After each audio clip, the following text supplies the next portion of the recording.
This is the book of the Divine Mother.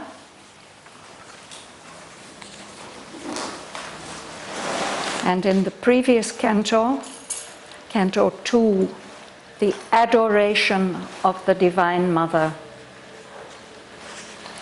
King Asvapati has a wonderful experience of the closeness of the Mother, and that brings him a knowledge of what she is and what she does for us, what she represents for us.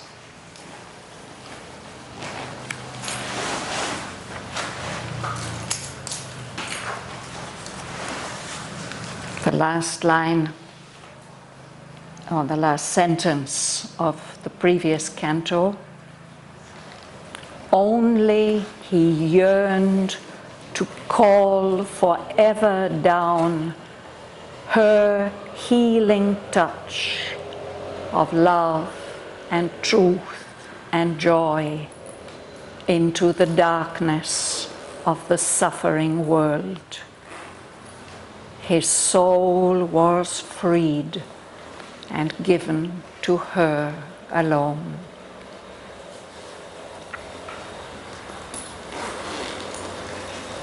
But now this next canto begins with another resonating single line, one of these powerful single lines that Sri Aurobindo gives us now and again.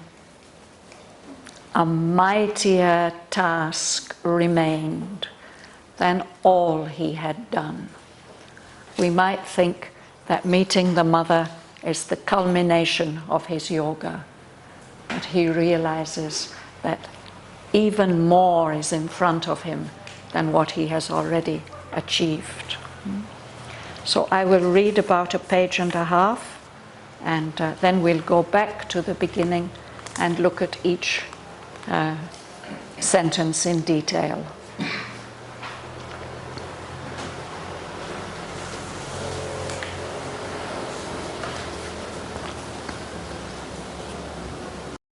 A mightier task remained than all he had done.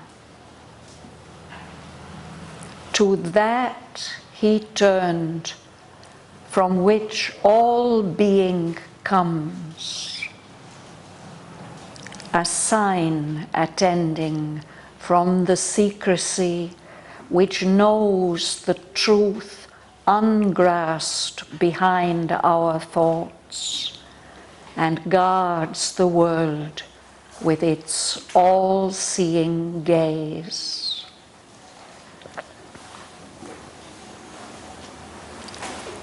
In the unapproachable stillness of his soul,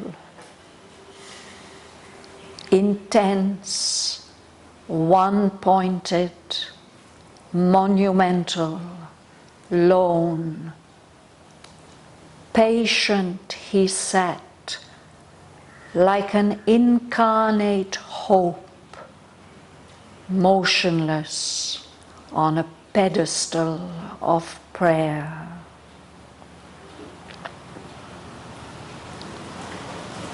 A strength he sought that was not yet on earth, help from a power too great for mortal will, the light of a truth now only seen afar, a sanction from his high, omnipotent source.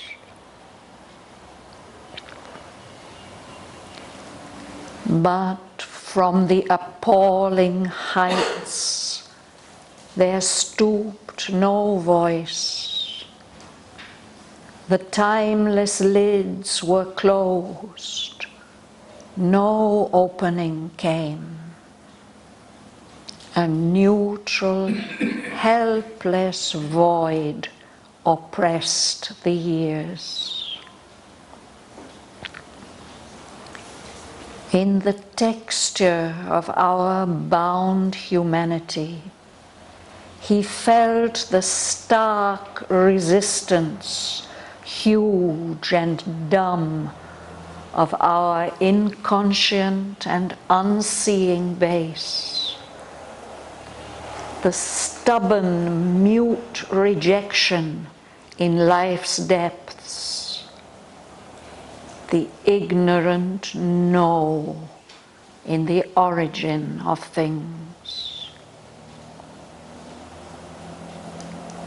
A veiled collaboration with the night, even in himself survived and hid from his view. Still something in his earthly being kept its kinship with the inconscient whence it came. A shadowy unity with a vanished past, treasured in an old world frame, was lurking there, secret, unnoted by the illumined mind. And in subconscious whispers and in dream, still murmured at the mind and spirit's choice. Its treacherous elements spread like slippery grains, hoping the incoming truth might stumble and fall. And old ideal voices wandering moaned and pleaded for a heavenly leniency to the gracious imperfections of our earth and the sweet weaknesses of our mortal state.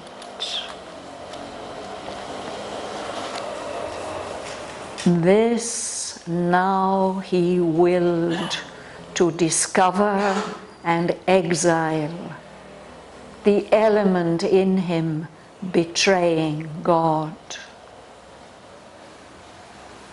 All nature's recondite spaces were stripped bare. All her dim crypts and corners searched with fire, where refugee instincts and unshaped revolts could shelter find in darkness sanctuary against the white purity of heaven's cleansing flame. All seemed to have perished that was undivine, yet some minutest dissident might escape, and still a center lurk of the blind force. For the inconscient too is infinite. The more its abysses we insist to sound, the more it stretches endlessly. Then, lest a human cry should spoil the truth, he tore desire up from its bleeding roots and offered to the gods the vacant place.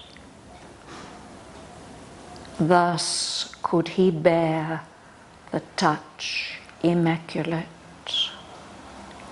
A last and mightiest transformation came. A mightier task remained than all he had done. To that he turned, from which all being comes, a sign attending from the secrecy which knows the truth ungrasped behind one thought, behind our and guards the world with his all-seeing gaze. Thank you.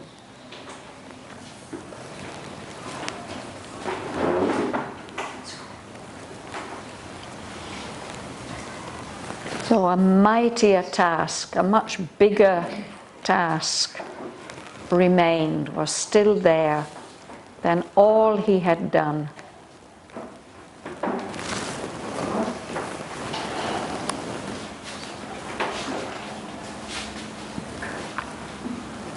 He turned to that with a capital T, that one, that from which all being comes, the source. And he's attending a sign. Here it means waiting for. I use this word here in its French sense. In French, attendre means to wait for something. Aurobindo uses sometimes a few words, regard and puissance and so on, in their French sense. So he is waiting for a sign from the secrecy. The secrecy, that secret, unknowable, mysterious something which knows the truth, which lies ungrasped. It can't be grasped, it can't be understood. It's there, veiled from us by our thoughts. It's behind our thoughts. But that ungrasped truth is guarding, is protecting the world with its all-seeing gaze. It sees and knows everything and is protecting, guarding the world.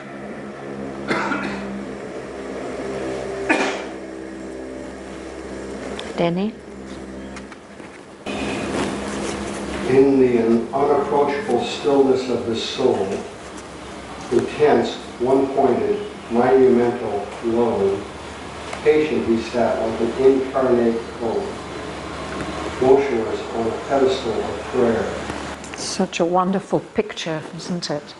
Of Asvapati, absolutely concentrated, withdrawn in the unapproachable stillness of his soul, intense, one-pointed. There's something massive, monumental, like a great marble monument. He is alone. He's alone at the very apex of human effort. And there he sits, patient, like an incarnate hope, as if his whole being is a single hope in the form of a body. Motionless.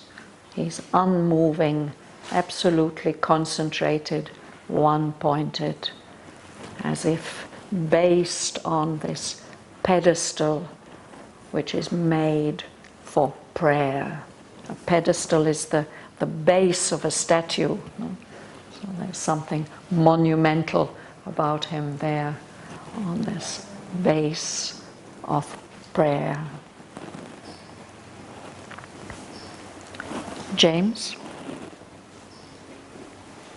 The strength he sought that was not yet on earth.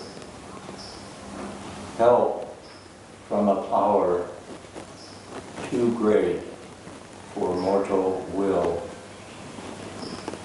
The light of a truth now only seen afar. A sanction from his high, omnipotent source. So the words are not difficult. Now, all these words, I think, are familiar to us. But we can look at some of the suggestions that are there. in the words. He was looking for a strength, for a power that was not yet on earth. It had not yet manifested here in the material universe. He's looking for a power with a capital P. And we know, because we've read the previous canto, that this power is the supreme power of the Mother. He's seen that no human effort can gain what he wants. He needs this power that is too great, too powerful for mortal will, for the will of us beings who are still limited by death. He's looking for the light of a truth that at the moment he can only see at a great distance. We read way back in Book 1, Canto 3, how he glimpsed the world of the truth, but far, far away, like a dim star bordering the night, above the highest level of consciousness that he could reach. So it's the light of that truth that he wants to bring to earth. And he wants a sanction from his omnipotent source, that from which all being comes, that all-powerful source and origin of everything. He wants something there to say yes to his hope and his aspiration. This word sanction, I've mentioned it before, I'll mention it again. It's an interesting word because it means two exactly opposite things. Here, what he's waiting for is a yes. But if we listen to the television or we read in the newspapers, we will hear that the UN wants to impose sanctions against this country or that country. They want to say no, they want to forbid something. So it means both these opposite things in different contexts. But here he wants that yes, the positive.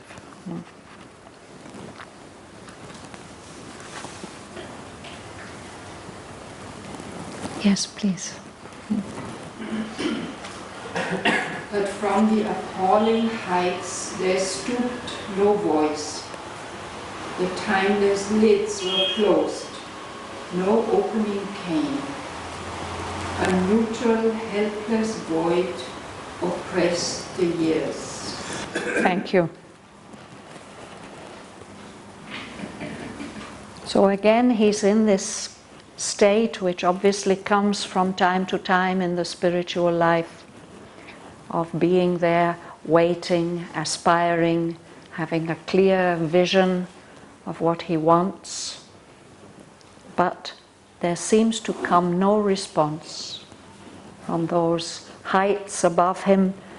Sri Aurobindo says they seem appalling. They fill him with awe. There's something formidable and even frightening about those heights. There's something, I would say, awe-inspiring. No voice comes down. We stoop to pick something up. No voice comes down from those appalling heights. The timeless lids, it's as if those eyes, he has glimpsed the face of the eternal, but now the eyes are closed. They're not looking at him, they're not paying any attention to him. No opening came. There's no response. A neutral, helpless void oppressed the years. neutral. It doesn't have any quality. It's not for or against.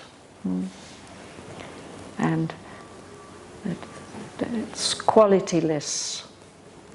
And in this case, it's an emptiness that seems to be helpless and to have no help to offer.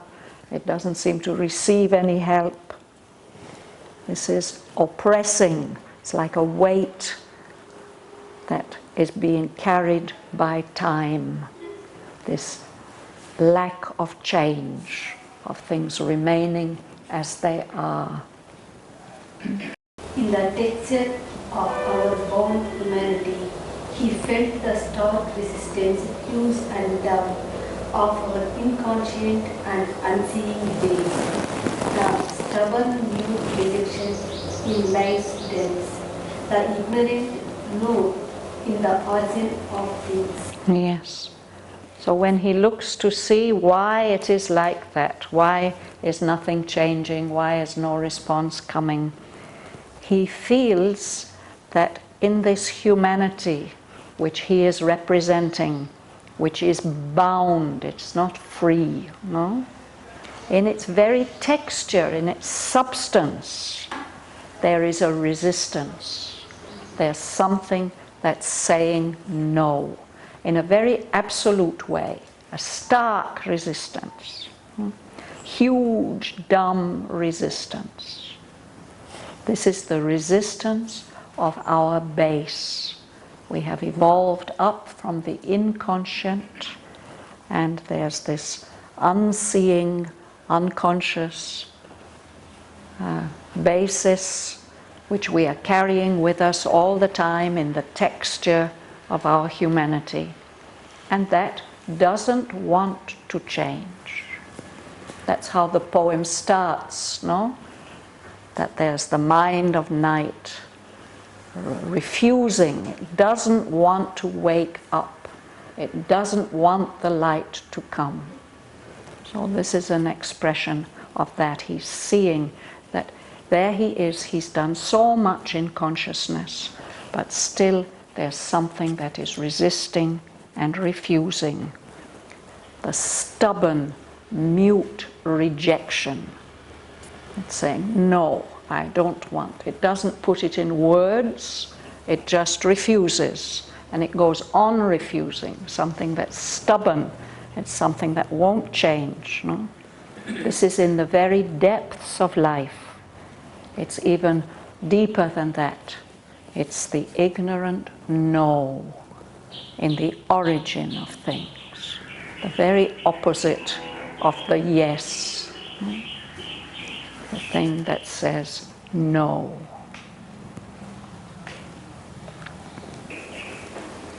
Mahalingam, would you read the next sentence? Vain collaboration with the night, even in himself, survived and hid from his view. Still something in his earthly being kept its kinship with the inconscient whence it came. Yes. So this is so wonderful. This is Sri Aurobindo's sadhana, mother's sadhana. If they see a problem, a universal problem like that, the no in the heart of things, in the base of things, they look into themselves and their own being, and they have to work there. So he says, he recognizes, Asvapati recognizes that even in himself there's some kind of collaboration with that night of darkness and falsehood and refusal. No? It's still surviving despite everything that he's done and experienced. And it's hiding still something in his earthly being kept its kinship, its close relationship with the inconscient from where it came. Whence means from where. So there's something in his earthly being, in his humanity, which is closely connected with the inconscient, and that has not yet been transformed. This has not yet changed. Patricia? A shadowy unity with a vanished past, treasured in an old world frame, was lurking there, secret, unnoted by the illumined mind, and in subconscious whispers and in dream still murmured at the mind's and spirit's choice. Yes. So there's a unity, or still a oneness with a past which is past and vanished, but there's still some shadowy connection, oneness there. And it's even treasured. Something is valuing it and holding onto it in this old world frame, a frame that belongs to a time that is already past. And it's lurking there, it's hiding. We've had this word many times. The tiger lurks so that it can catch its prey. It's secret, so that the mind, even that illumined mind that he has, doesn't see it. It's hiding there. It shows itself in subconscious whispers, the little whispers that come. We are not even aware of them coming, but they influence us. And in dream, it's still murmuring. Murmuring in the sense of complaining, grumbling. Murmuring can mean just that you speak very, very softly. People can't hear you easily. But often when we are speaking very softly like that, it's because we don't want somebody to hear, because we are complaining, grumbling. So here it's in that sense. It's murmuring. No, I don't like it. I don't like it. It's murmuring, it's complaining at the choice which has been made by the mind and the spirit. So this is going on in us all the time. That's why we can't always do the things that we want to do. Spirit also murmured. Spirit also murmured. No, the spirit's choice. It's murmuring at that subconscious element, inconscient element, is murmuring at, it's murmuring against the choice that's been made by the mind and the spirit. Our soul may decide to do yoga, to seek the divine, and even the mind may be convinced. But that's not the end of the story at all. That's just the beginning of the difficulty. So the vital and the lower vital he's not mentioning. They are not made the choice in a way, right? Maybe they have made the choice. We saw how he has transformed the vital already in Book 2, the end of Canto 8. So this is something in the texture. This is something in the substance, which is subconscious, which is... Its treacherous elements spread like slippery grains, hoping the incoming truths may stumble and fall. And all ideal voices wandering moaned and pleaded for a heavenly leniency, as a gracious imperfections of our earth, and the sweet weaknesses of our mortal state. There's something that's... Yeah. You recognize this, no? Yeah? So these are elements, and they are treacherous. They are betraying our choice, the choice of our spirit and our mind. And they spread like slippery grains. I don't know, something about this line reminds me, protesters, I hope they don't still do it, but in the UK they used to do it. When the police came with their horses, they would throw marbles so that the horses would fall. No? So poor horses. But the slippery grains, no? So hoping that the incoming truth might stumble and fall. There's something to bring it down.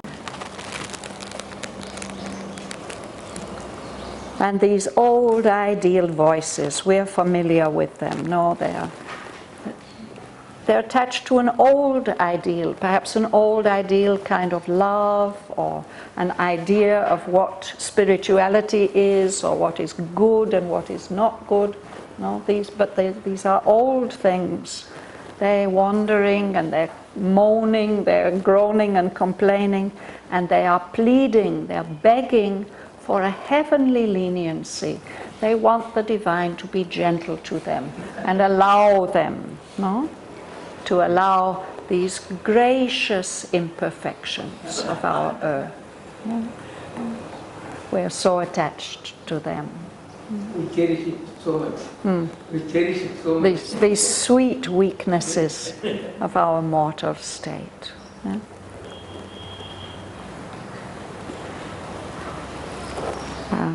Dana Lakshmi. This now he willed to discover and excite, the element in him betraying God.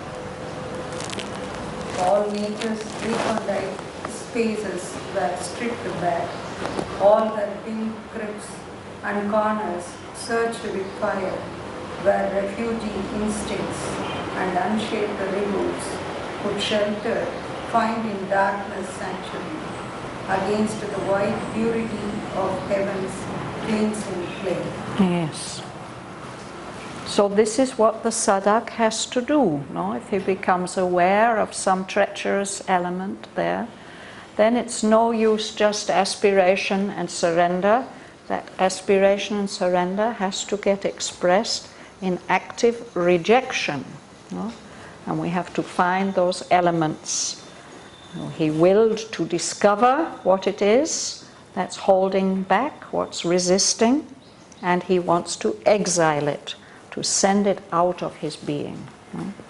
This element in him which is betraying God, which is not faithful to the divine. Is it possible to, it's something that is not you, or what? Well, he uses this word exile. It means to send it out. So it's not you. It shouldn't be you. Yeah, it shouldn't be part of you. Yes.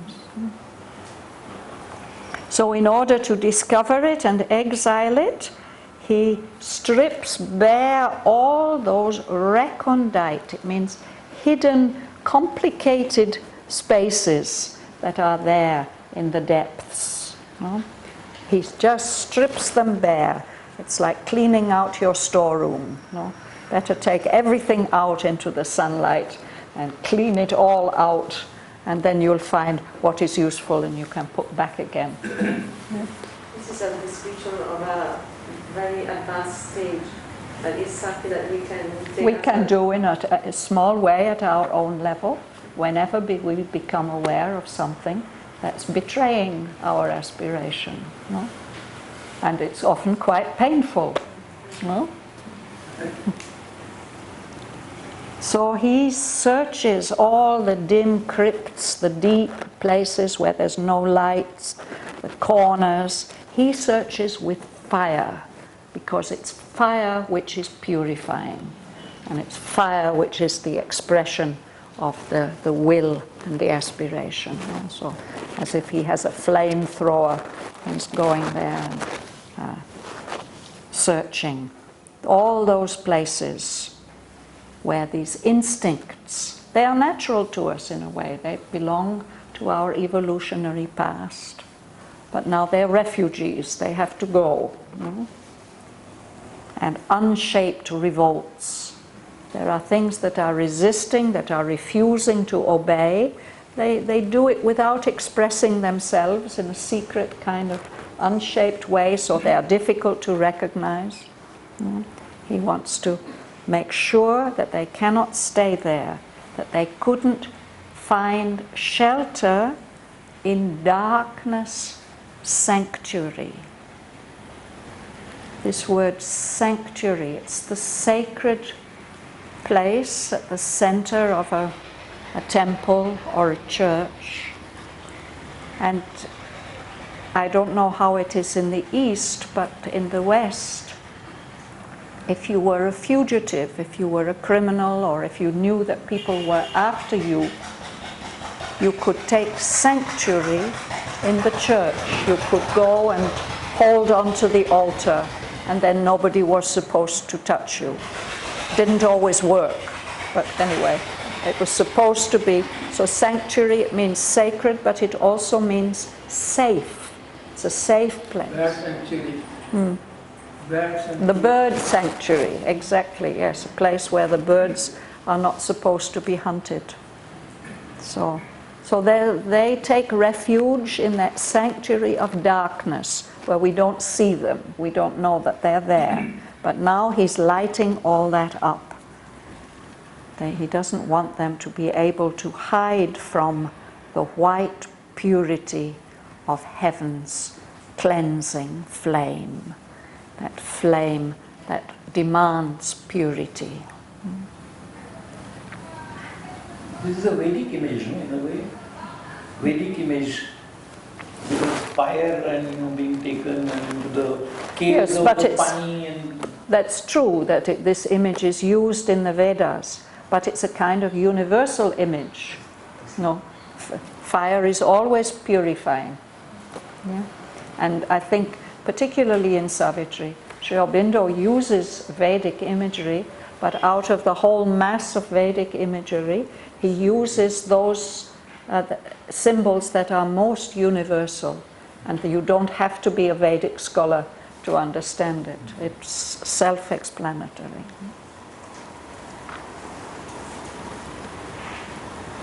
Somebody's sitting there at the back. Would you like to read? All seem to have perished that was undenied.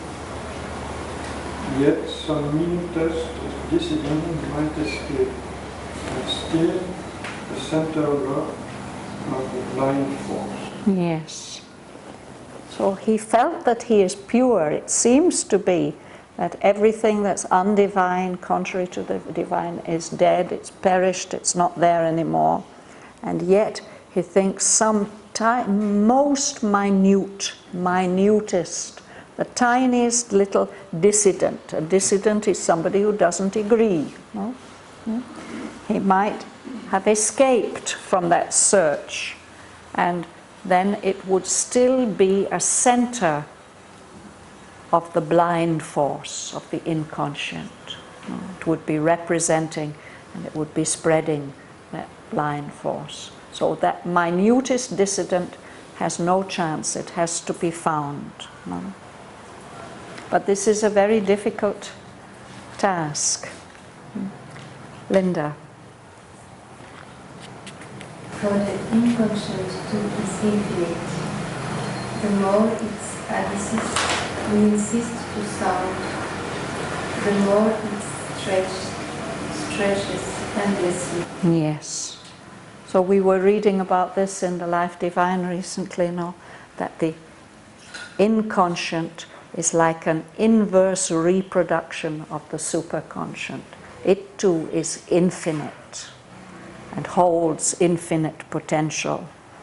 So the inconscient too is infinite. And the more we try to sound, sounding, this is what sailors do, to try and find how deep the sea is. So I suppose the oceanographers, they try to find out how deep is the abyss. They must have instruments, probably they do it with radar or echolocation or something these days. The more we try to sound, the more we try to find the bottom of those abysses, those deep places, the more it stretches endlessly. It's infinite. We can never get to the end of it. Shakuntala, would you like to read? Then, lest the human cry should spoil the truth, he tore desire up from its bleeding roots and offered to God a vacant place. So this is obvious, no? He did this so that there's no element, no human cry is allowed to spoil that truth that he's aspiring for. So it's like pulling out your own tooth. Horrible.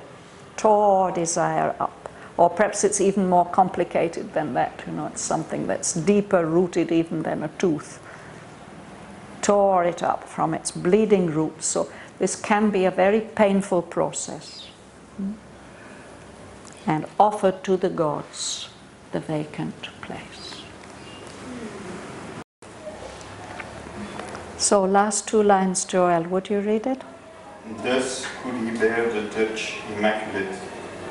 A last and mightiest transformation came. Yes. Well, because he's able to make this supreme effort of renunciation, he's able to bear that touch which the very texture of humanity was fearing. No? This immaculate touch, this touch of absolute purity, of ether and of fire, he says somewhere else. And the last and mightiest transformation came. This is, I think, the third or fourth transformation that we have read about Asvapati experiencing. This is the last and the most powerful transformation came. I would like to stop here for today. Shall we read the lines together?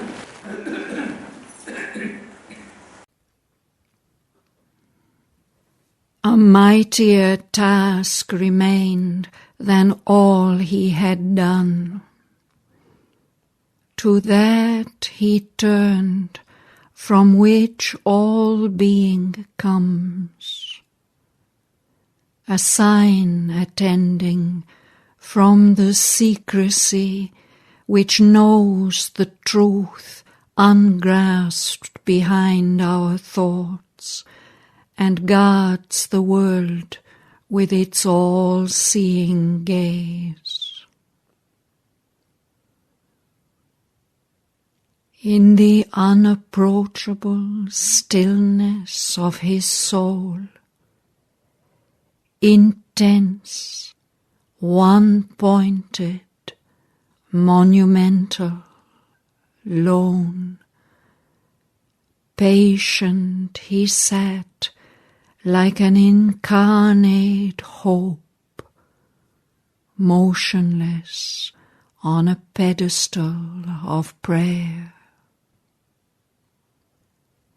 A strength he sought that was not yet on earth, help from a power too great for mortal will, the light of a truth now only seen afar, a sanction from his high, omnipotent source. But from the appalling heights there stooped no voice. The timeless lids were closed, no opening came. A neutral, helpless void oppressed the years. In the texture of our bound humanity, he felt the stark resistance, huge and dumb, of our inconscient and unseeing base, the stubborn, mute rejection in life's depths, the ignorant no in the origin of things. A veiled collaboration with the night, even in himself survived and hid from his view. Still something in his earthly being kept its kinship with the inconscient whence it came.